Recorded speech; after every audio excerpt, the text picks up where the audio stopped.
From your own experience, you know, it's clear that you've done a lot of like inner work, contemplation. You know, you studied with great masters, and some in their bodies and some, you know, in the texts. To what degree are you noticing that there's a shift happening in the collective consciousness? Have you noticed that since you started sort of diving into all of this?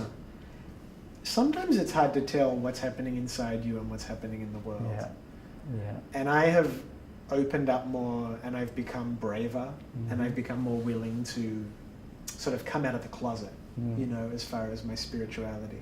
And I do see that happening around. I'm not sure if that's because I'm seeing it because that's what I'm doing. But it does seem that there is a shift occurring. But it also needs to happen. I don't get too caught up in like self-congratulatory, we're doing it, guys, we're becoming enlightened. Because look at the planet. I mean, we're in trouble. So we need some drastic measures. And I think the idea of collective awakening is, it's not a luxury anymore. It's actually a necessity. And I think to be on a path of awakening and a path of inner work is the obligation of everybody now, so that we can move towards a better, more peaceful world. So describe what you mean when you're talking about the inner work. Mostly when we grow up, we're conditioned to think of achievement and of the effect we can have on the world based on our external life.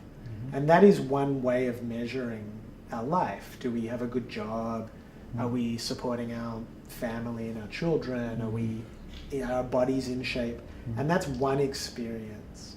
But the ancient teachings tell us that there is a second experience that only happens internally. And actually, that is where God is found. So there's a certain sense of misdirection in the way religion has gone in the world, in that it's all become like communal based and almost like incorporated. Which one do you want to join? It's like joining a fraternity or something. Whereas actually the essence of spirituality and mysticism is about finding a very intimate and very personal space within your own heart.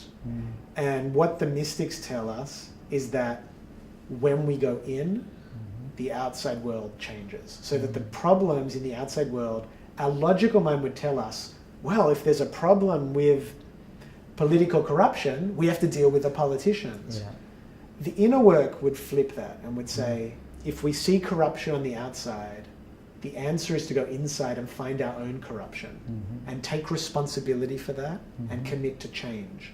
So really it's about the process of change on our own and as individuals, and not looking to a parent or a religion or to someone outside to tell us what we need to do, but knowing that we each have a conscience and we each know when we're making a bad choice, and a choice that's going to be destructive to us or to our community or to the planet, and taking responsibility for that. You know, there's a beautiful esoteric Christian teaching that says, when you're on the wrong path, you get 3 warnings.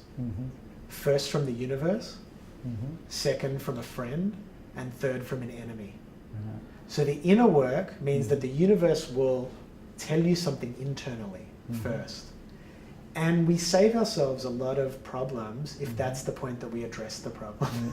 Otherwise, we have to wait for an intervention with our friends, or even worse, we have to wait to be in some kind of a conflict or a calamity. And so when you commit to the inner work, you take the initiative and say, I'm going to delve inside and find the problems, and I'm going to work on them, and I'm going to offer them up and for transformation. So it seems like the work is why we're really ultimately here. That's why you get incarnated as a human being.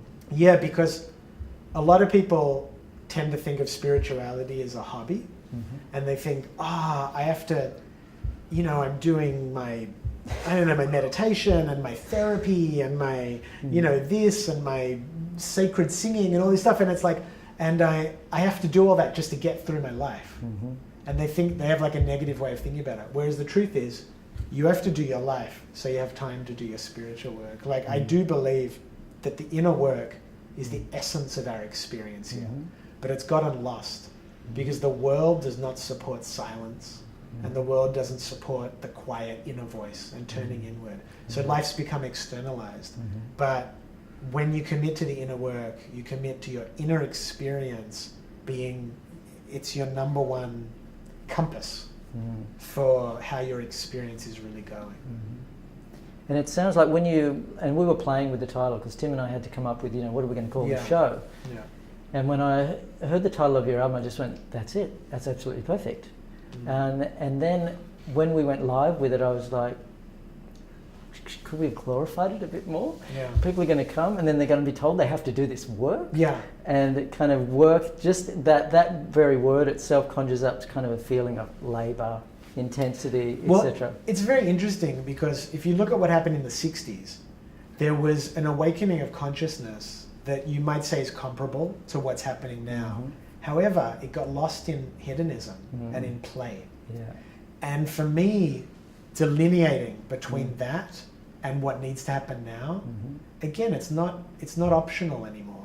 We have a planet that's in trouble. We have to do this. It's work. I'm sorry if it's not fun.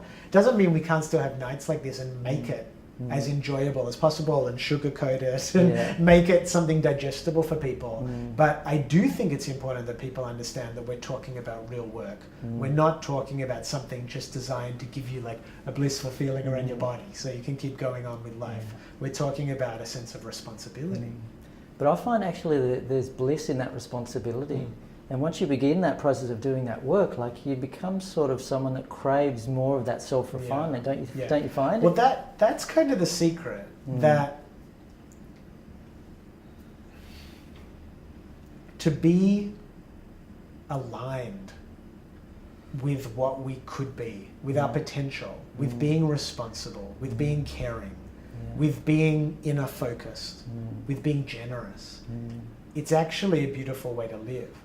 But before people really know about spirituality, they think it's boring. So they just see people who aren't as fun as they used to be. They think you were more fun before you got into all this spirituality stuff. You were like, you go out to the club and do drugs and everything. So there's nothing you can really say, because the thing about consciousness is you can't describe what an apple tastes like. You have to bite an apple. So the good thing about events like this is you actually give people an experience to taste the apple, to taste consciousness, and to taste the sweetness of it. And even if then you have to go back to your life and go, oh, this is hard, now I have to start a practice, now I have to start taking responsibility. You still have that muscle memory. You feel in you that, hey, that night I tasted it for a second. I know that it's real, I know it's worth working towards.